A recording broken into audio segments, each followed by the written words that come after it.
함께 신앙 고백하시겠습니다. 전능하사 천지를 만드신 하나님 아버지를 내가 믿사오며 그 외아들 우리 주 예수 그리스도를 믿사오니 이는 성령으로 잉태하사 동정녀 마리아에게 나시고 본디오 빌라도에게 고난을 받으사 십자가에 못 박혀 죽으시고 장사한 지 사흘 만에 죽은 자 가운데서 다시 살아나시며 하늘에 오르사 전능하신 하나님 우편에 앉아 계시다가 저리로서 산자와 죽은 자를 심판하러 오시리라.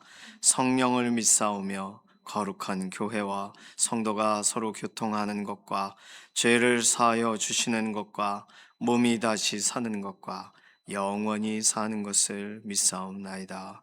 아멘. 찬송가 365장입니다.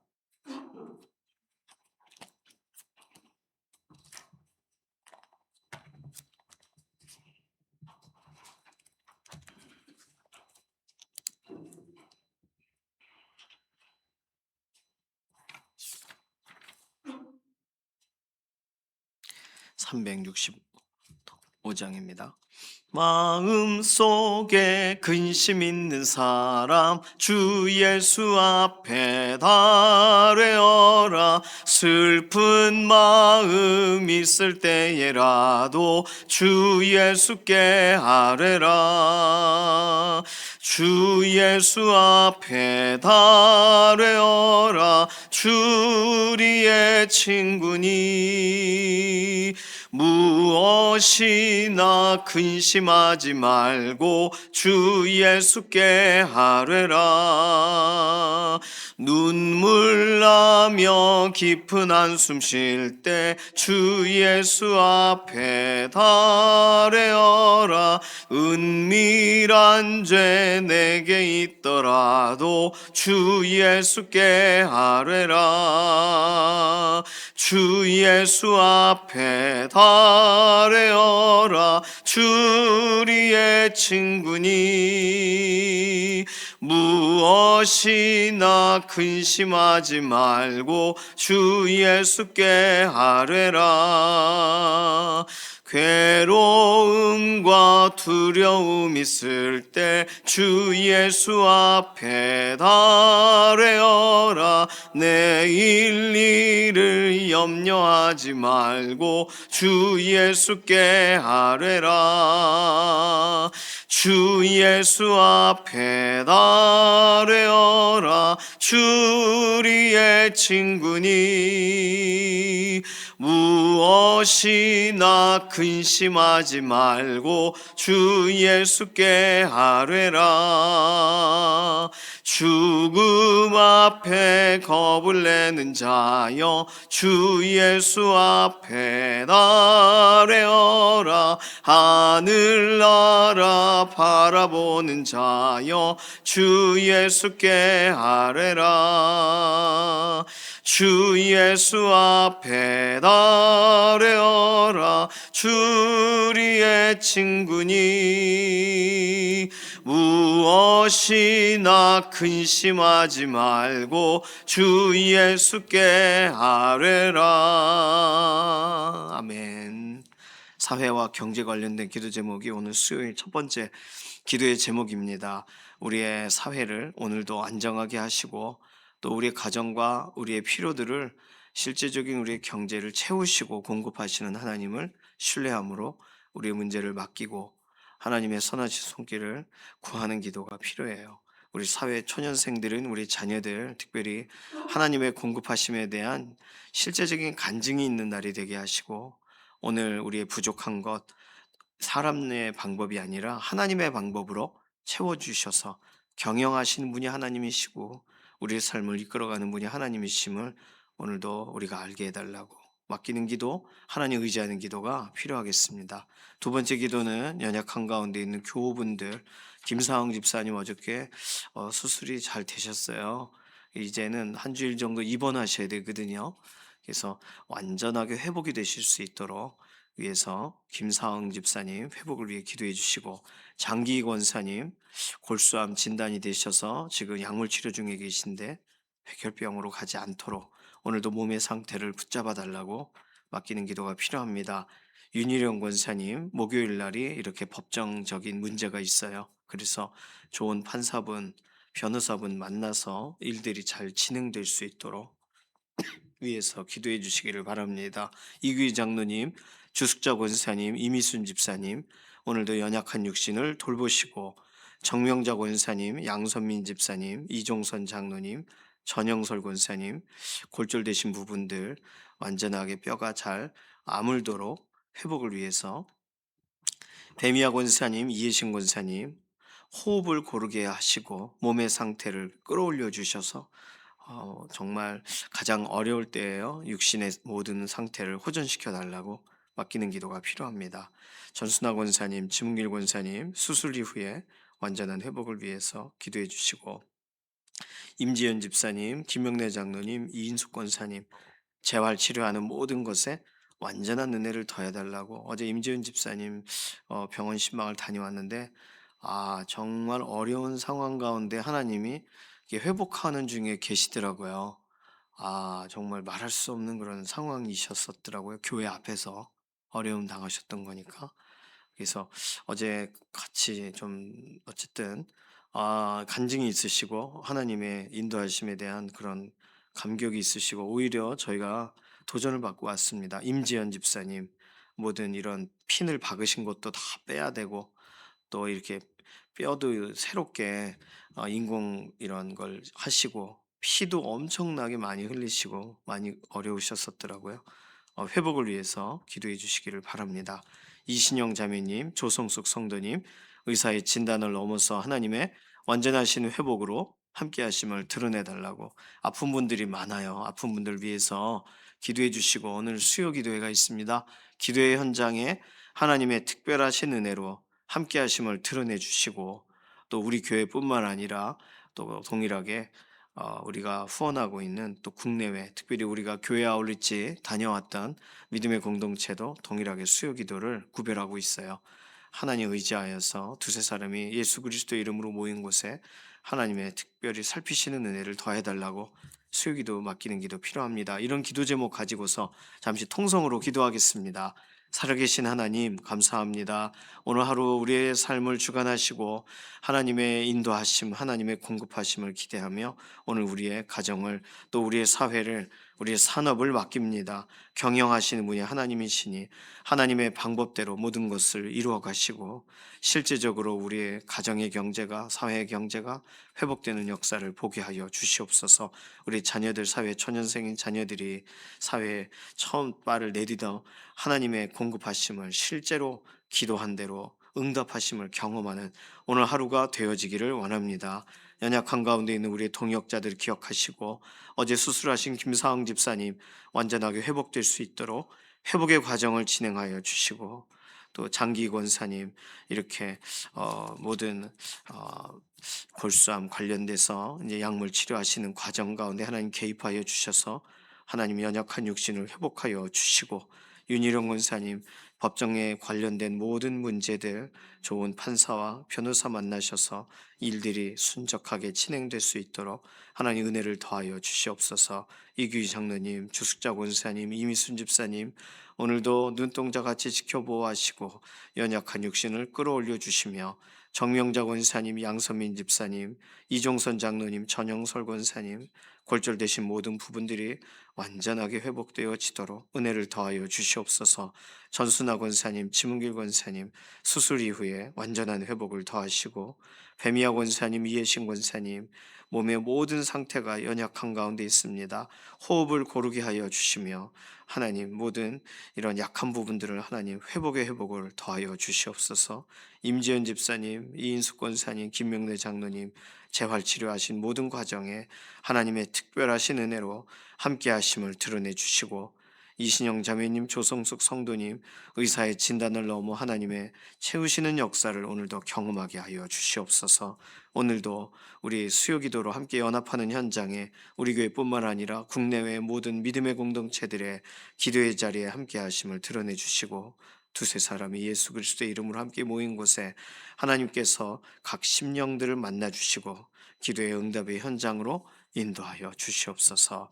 맡기고 의탁할 때마다 채우시는 하나님께 감사드리며 살아계신 예수님의 이름으로 기도드립니다. 아멘. 다니엘서 6장 25절에서 죄송합니다. 다니엘서 7장 1절에서 8절까지 말씀입니다. 구약성경 1244페이지 다니엘서 7장 1절에서 8절까지 말씀.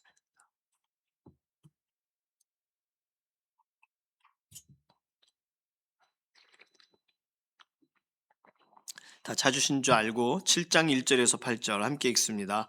바벨론 벨사살 왕 원년에 다니엘이 그의 침상에서 꿈을 꾸며 머릿속으로 환상을 받고 그 꿈을 기록하며 그 일의 대략을 진술하니라.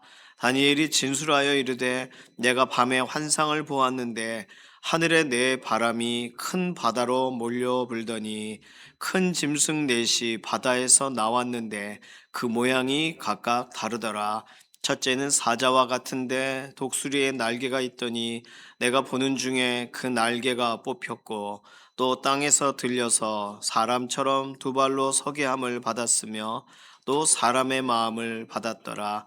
또 보니 다른 짐승 곧 둘째는 곰과 같은데 그것이 몸 한쪽을 들었고 그 입에 이 사이에는 새 갈빗대가 물렸는데 그것에게 말하는 자들이 있어 이르기를 일어나서 많은 고기를 먹으라 하였더라.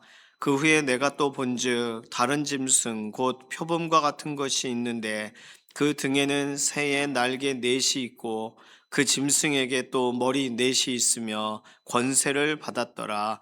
내가 밤 환상 가운데에 그 다음에 본 넷째 짐승은 무섭고 놀라우며 또 매우 강하며 또 쇠로 된 큰 이가 있어서 먹고 부서뜨리고 그 나머지를 발로 밟았으며 이 짐승은 전에 모든 짐승과 다르고 또 10뿔이 있더라. 내가 그 뿔을 유심히 보는 중에 다른 작은 뿔이 그 사이에서 나더니 첫 번째 뿔 중에 셋이 그 앞에서 뿌리까지 뽑혔으며 이 작은 뿔에는 사람의 눈 같은 눈들이 있고 또 입이 있어 큰 말을 하였더라. 아멘. 자, 오늘부터 다니엘 7장부터 다니엘 12장까지가 다니엘이 환상을 보게 된, 그리고 하나님이 미래에 대해 예고하게 하시는 그런 특별한 본문들이에요. 다니엘서는요 1장에서 12장으로 되어 있는데 1장이 그리고 8장에서 12장이 히브리어로 써 있고요 2장에서 7장이 아람어로 써 있습니다. 뭐 오늘은 7장이니까 아람어죠.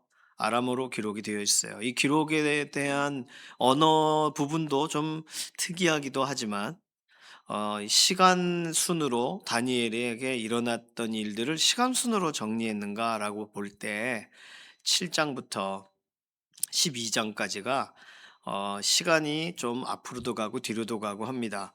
그래서 다니엘 1장부터 12장까지를 시간 순서로 다시 정리하면 다니엘 1장에서 4장까지가 느부갓네살 때의 이야기고 그리고 다니엘 7장, 5장이 아니라 7장과 8장이 벨사살 왕 원년에 오늘 1절에 그렇게 써 있죠.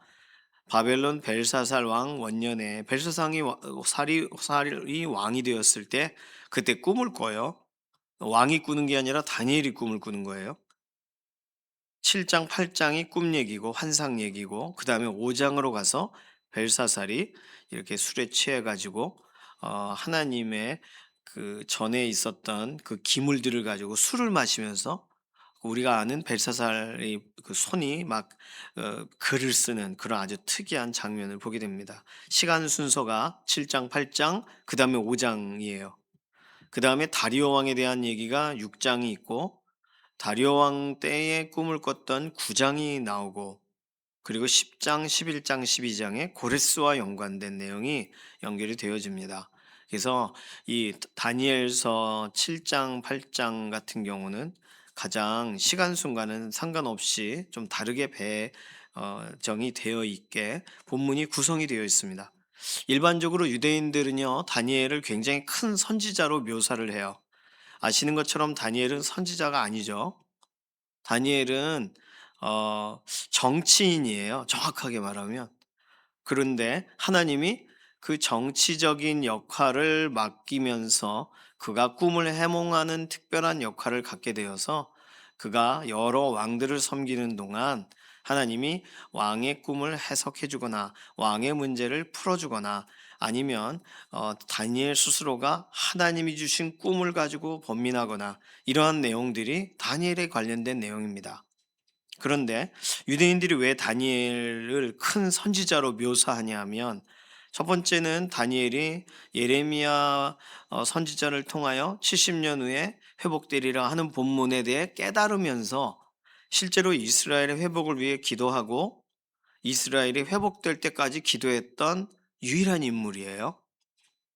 두 번째는 이스라엘의 미래를 본 환상을 오늘 7장부터 이제 12장까지 이스라엘도 되겠고 여러 나라 민족에 대한 것도 되겠고 환상에 대한 그러니까 미래적 예고를 하는 선지자 그러니까 큰 선지자로 보는 거예요. 세 번째는 실제로 포로 귀환을 하게 되는 그때까지 왕을 섬겼던 사람이니까 그러니까 고레스 칙령이 내릴 때까지만 해도 다니엘이 살아있죠.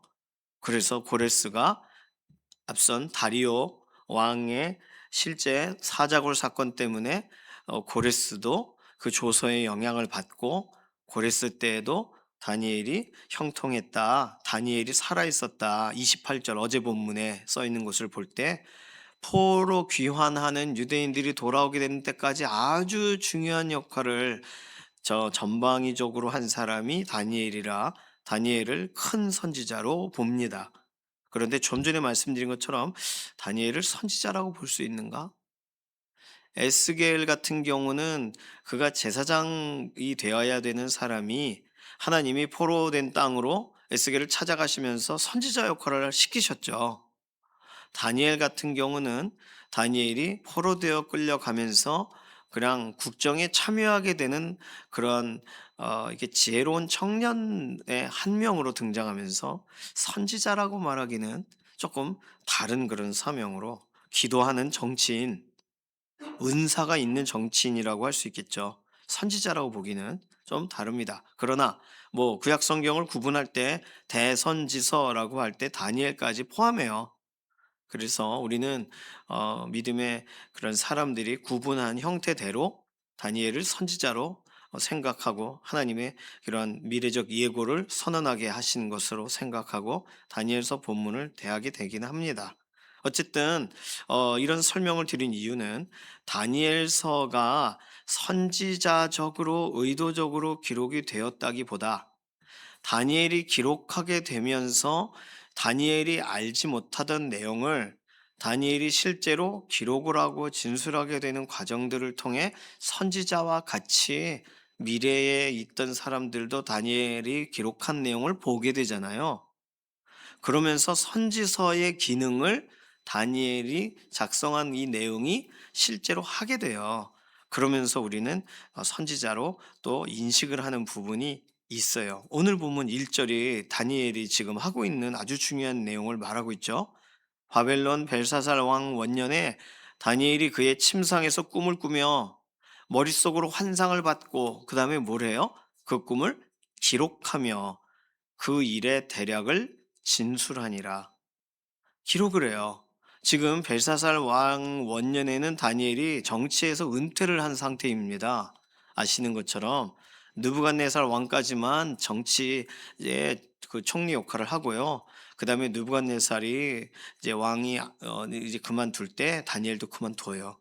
그래서 그 사이에 역할이 없어요. 그런데 벨사살 왕 때 그 사건을 해석하면서 다니엘이 다시 등용이 되죠. 그런데 벨사살 왕 원년에 다니엘은 꿈을 꿉니다. 누구처럼요? 느부갓네살처럼 꿈을 꿔요. 왕들의 꿈을 해석해 줄 수 있지만 본인이 꿈을 꾸니까 본인이 꾸는 이 꿈이 도대체 무슨 의미인가에 대한 고민을 했을 수도 있습니다. 그래서 오늘 본문은 아니지만 어, 내일 모레 본문의 15절 보시면 나 다니엘이 중심에 근심하며 내 머릿속에 환상이 나를 번민하게 한지라. 자, 느부갓네살하고 똑같은 상황이죠. 다니엘이 지금 뭔가 꿈은 꿨는데 복잡해요. 동물들이 막 나오고 그게 뭔지 모르겠어요. 그리고 번민했어요. 느부갓네살이 번민했듯이. 네, 동일하게 지금 다니엘도 번민하고 있습니다. 똑같아요. 28절 가서 보실까요? 그런데 다니엘이 했던 일은 오늘 본문은 아니지만 7장 28절에 그 말이 이에 그친지라 나 다니엘은 중심에 번민하였으며 내 얼굴빛이 변하였으나 내가 이 일을 마음에 간직하였느니라. 그러니까 다니엘이 뭔가를 설명을 들었는데도 이게 무슨 말인지를 몰라요. 그러니까 오늘 본문, 내일 본문, 모레 본문까지 7장에 나와 있는 네 짐승이 나오는 환상, 그 짐승과 연관돼서 이것을 해석해 주시는 분에 대한 환상, 이걸 다 들어도 다니엘은 번민해요. 그리고 실제로 헷갈립니다. 그러나 마음에 간직해요. 다니엘이 했던 이 기록했다, 번민했다, 그러나 간직했다. 다니엘도 설명을 들어도 이해할 수 없는 이야기예요. 너무 미래적인 이야기라. 오늘 그 7장 내일 모레까지 7장 본문을 보시면서 오히려 위로를 받으시기를 바랍니다. 다니엘도 몰랐구나. 다니엘도 마음이 어려웠구나. 다니엘도 이게 도대체 어떻게 해결될 건지 이 부분에 대해서 그 명확하게 아주 확실하게 안 게 아니니 우리는 다니엘의 환상을 아주 확실하게 해석하려고 하는 것 자체가 잘못될 수 있다는 거예요. 그래서 다니엘에게도 찾아온 이 꿈의 이야기가 사실 우리는 이것을 여러 해석할 수 있는 방법들로 해석은 할 수 있지만 예를 들어 오늘 본문은 아니지만 이제 10장, 11장에 가면은 심지어 헬라 제국의 어느 왕의 누구고 뭐 이렇게 다 연결해서 해석을 해요. 다니엘의 환상을 뭐 프톨레마이오스부터 시작해서 뭐 다 나옵니다. 이제 그거를 아주 조직적으로 해석하고 시대에 딱딱 맞는다고 이렇게 짜맞추는 이야기들이 많이 나와요. 그런데 오늘 말씀드린 이게 아주 중요합니다. 다니엘은 꿈을 해석을 들었지만 번민했고 그러나 간직했다. 자, 다니엘 마지막 본문으로도 좀 가볼까요? 다니엘 12장 가보실까요? 다니엘 본문 12장에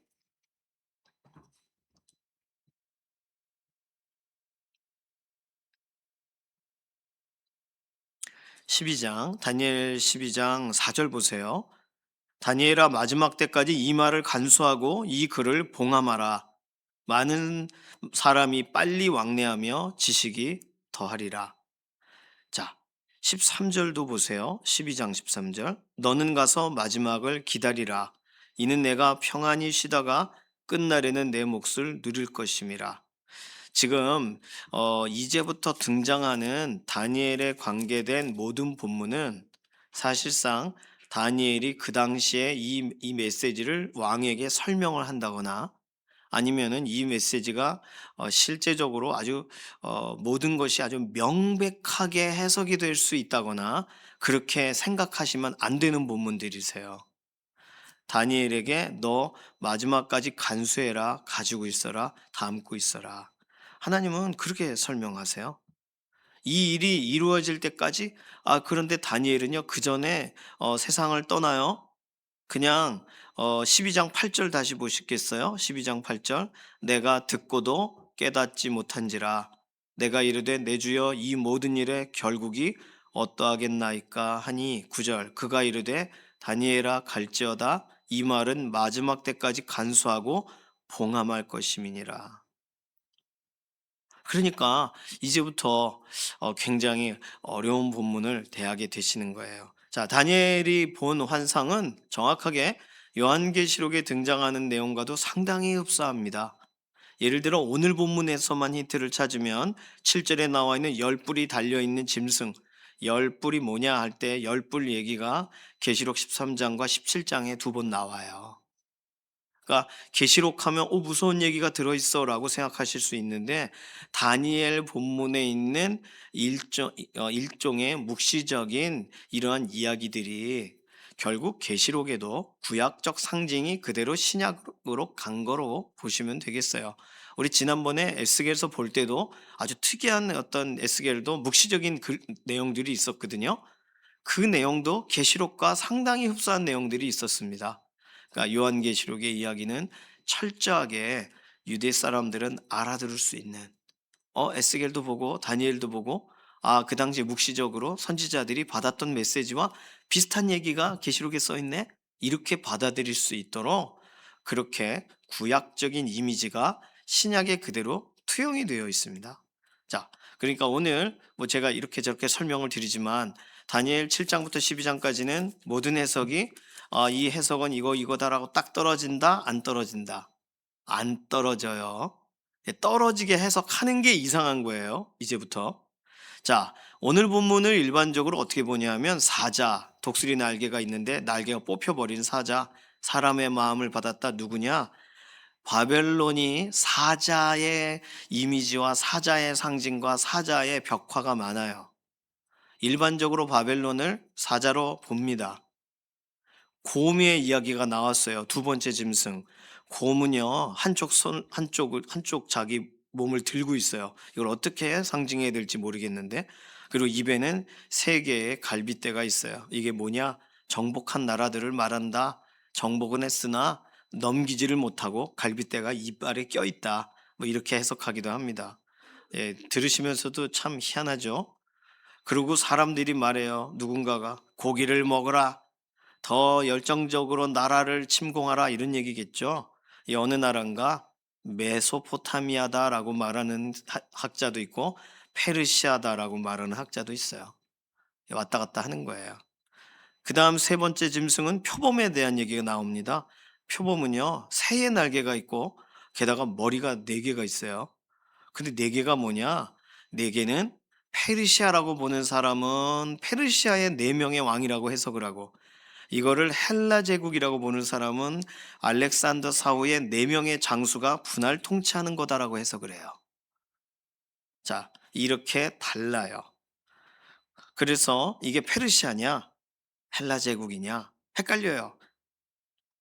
네 번째 짐승은 어떤 짐승인지도 알 수가 없습니다. 무섭고 놀라우며 강하고 쇠로 된 쇠? 철? 우리는 어디 나라 힌트를 얻어요? 느부갓네살 꿈. 그러면 철.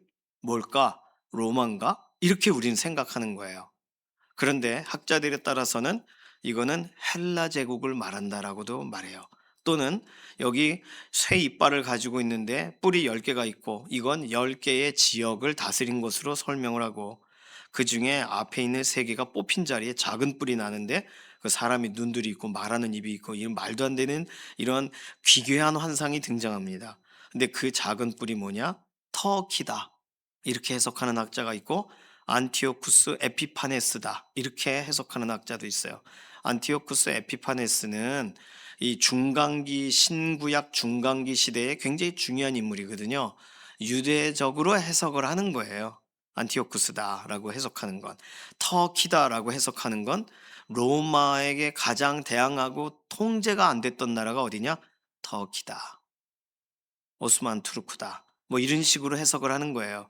자, 제가 지금 설명을 드리면서도 명확하지 않게 설명을 드린 이유는 다니엘이 꾼 꿈이 명확한 미래적인 예고는 건 맞지만 하나님이 그래서 나라와 민족을 위해 뭘 정치적으로 준비하라거나 아니면 나라와 민족들이 오게 되니까 이 민족들에 대해 그 나라에 예고를 해주라 이런 뜻이 아니고, 느부갓네살 왕의 신상의 꿈에 이미 등장한 결론과 같이 결국은 모든 권세들은 다 소멸되고 하나님의 권세만 서게 되신다라는 것에 대한 배경적인 이야기가 되는 거거든요.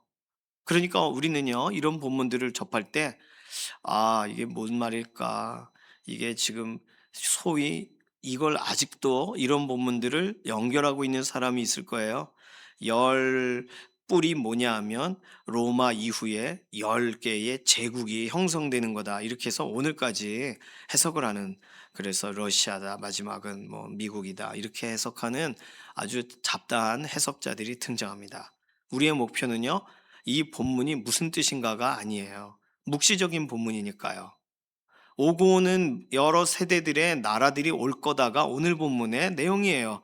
기괴하게 등장하고 무섭게도 등장하고, 그런데 이러한 모든 꿈들의 핵심적인 내용은 사실 내일 본문에 들어가 있습니다. 그리고 이것에 대한 해석도 모레 본문에 설명이 돼요. 그러나 이 모든 것에 정확하게 나라에 대한 설명으로 명시해서 단어가 나오지 않는 한 그 이 본문에 대해서 우리가 그렇게 뭐 문자적으로 해석하는 게 의미가 없다는 거예요. 왜요? 다니엘은 번민했거든요, 해석을 들었어도. 그러나 간직했습니다. 하나님의 시간에 하나님의 행하실 일이 무엇인지 정확하게 드러나시기 전까지 간직하기로 결정한 거예요. 자, 오늘 복잡한 얘기를 이렇게 마감하면서, 오늘 다니엘은요, 다른 사람 꿈 해몽하는 거나 하나님이 지혜를 주셔서 하나님의 사람으로 역할을 하는 거 어렵지 않았습니다. 그런데 이제부터 다니엘은요, 자신이 환상을 보고 이 복잡한 이 이야기 속에 하나님이 무슨 말씀을 하려고 하시는 건가라고 이제 본인이 들어야 되는 상황이에요. 자, 느부갓네살 신상의 꿈은요, 오늘 본문으로부터 50년 전에 있었던 거라 그래요. 시간적으로 따지면.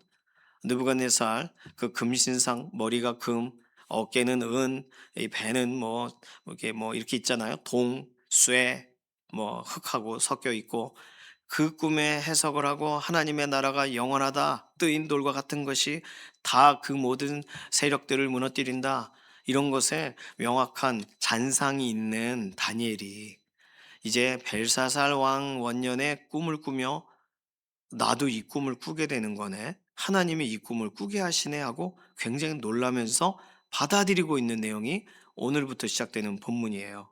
자, 오늘 본문 50년 전 누군가의 꿈의 사건이 나에게 재현이 된다면 어떤 마음이시겠어요? 어떤 생각이 먼저 드세요?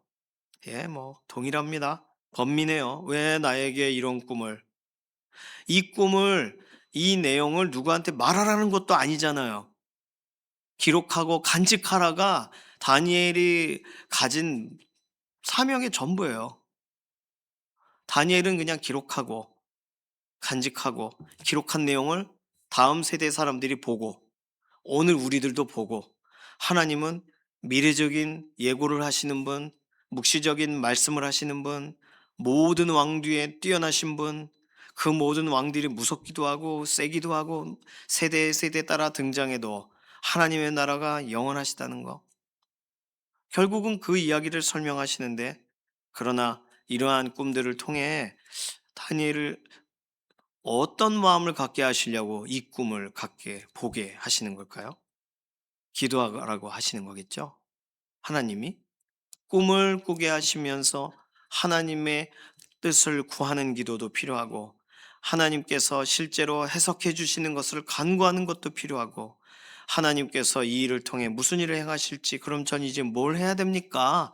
하나님의 꿈을 대면하면서 그 꿈 앞에서 자신의 삶을 결정하는 게 필요해요. 오늘 본문은 뭐 거기까지 설명하고 있진 않지만, 다니엘은요, 노년이 되어서 이러한 꿈들을 꾸게 되면서 그는 밤새 번민하고 그러나 간직했어요. 오늘 우리들에게 오늘 하루가 하나님 앞에 살아가는 동안 꿈과 같은 하루일 수도 있고, 아주 생생한 그런, 또다시 재현됐으면 좋겠는 그런 하루일 수도 있으실 겁니다. 중요한 건 하나님이 나의 인생에 노크를 하실 때, 하나님이 나의 인생에 손을 내미실 때, 하나님께서 나에게 특별한 말씀으로 다가오실 때 나의 삶이 하나님의 뜻을 알기를 원하고, 번민하고 여전히 어렵지만 하나님께서 이루어 가시기 전까지 간직하고, 하나님께서 우리 인생에 새롭게 하시는 그 은혜를 사모하고, 과정입니다. 우리의 삶이요. 모든 것이 명확하게 결말이 매일매일 결말 지어지지 않고요, 과정을 살고 있어요. 오늘 우리에게도 하나님께서 다니엘과 같은 꿈을 만약에 주신다면, 우리는요, 하나님을 여전히 사모하시고 하나님을 바라보시고 하나님의 은혜를 구하시고, 하나님 이거 어떻게 해야 됩니까? 간직해. 네, 간직하고 우리의 시간을 지나가야 되는 거예요.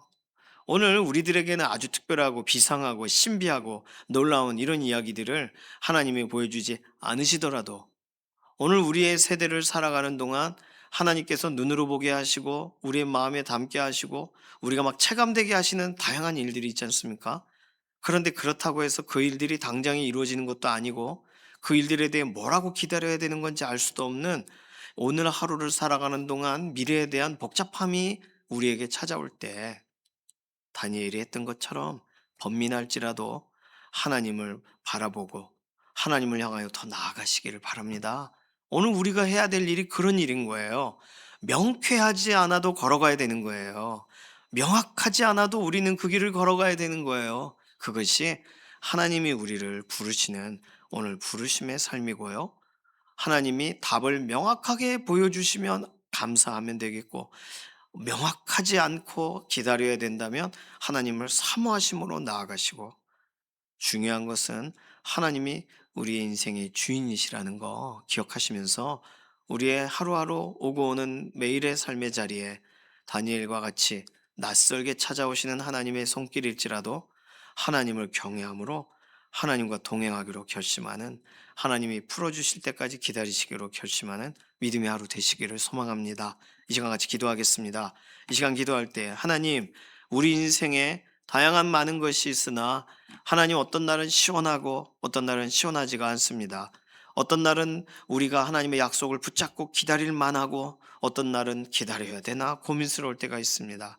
번민하기도 합니다. 그러나 다니엘이 번민하면서도 하나님의 말씀을 간직했던 것처럼 오늘 우리의 삶도 그렇게 하나님 말씀을 붙들고 오늘 하루 하나님의 말씀의 인도를 따라가는 믿음의 걸음이 되게 해달라고 우리 맡기는 기도, 특별히 연약한 가운데 있는 교우분들 어려울 때 참으로 번민하게 되는 일들이 많아요. 그때 하나님의 은혜를 경험하고 하나님 앞으로 한 걸음 더 나아가는 그런 은혜의 자리가 되게 해달라고 우리 연약한 가운데 있는 동역자들을 축복하는 기도까지 잠시 통성으로 기도하겠습니다. 살아계신 하나님, 감사합니다. 우리의 인생 어떤 때는 명확하고 어떤 때는 분명하고 어떤 때는 시원하고 확실하나 어떤 날은 잘 알 수 없는 안개 속에 있는 것 같고 또 오늘 말씀처럼 번민하게 되는 그런 때가 있습니다.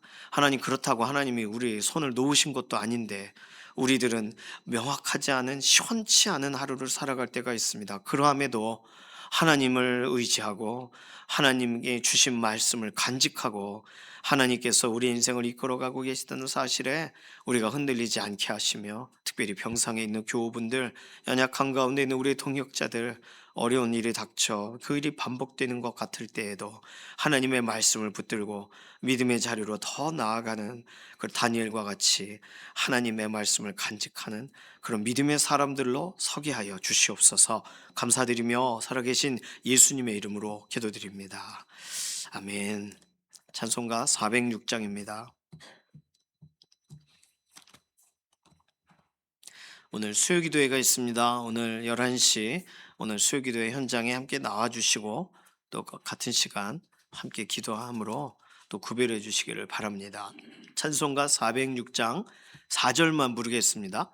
능치 못한 것 주께 없으니 나의 일생을 주께 맡기면 나의 모든 짐 대신 지시는 주의 영원한 팔을 의지해 주의 영원하신 팔 함께 하사 항상 나를 붙드시니 어느 곳에 가든지 요동하지 않음은 주의 팔을 의지함이라. 아멘. 주님께서 가르치신 기도합니다.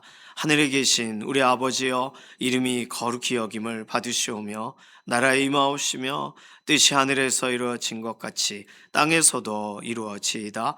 오늘날 우리에게 일용할 양식을 주옵시고 우리가 우리에게 죄 지은 자를 사하여 준 것 같이 우리 죄를 사하여 주옵시고 우리를 시험에 들게 하지 마옵시며 다만 악에서 구하옵소서. 나라와 권세와 영광이 아버지께 영원히 있사옵나이다. 아멘.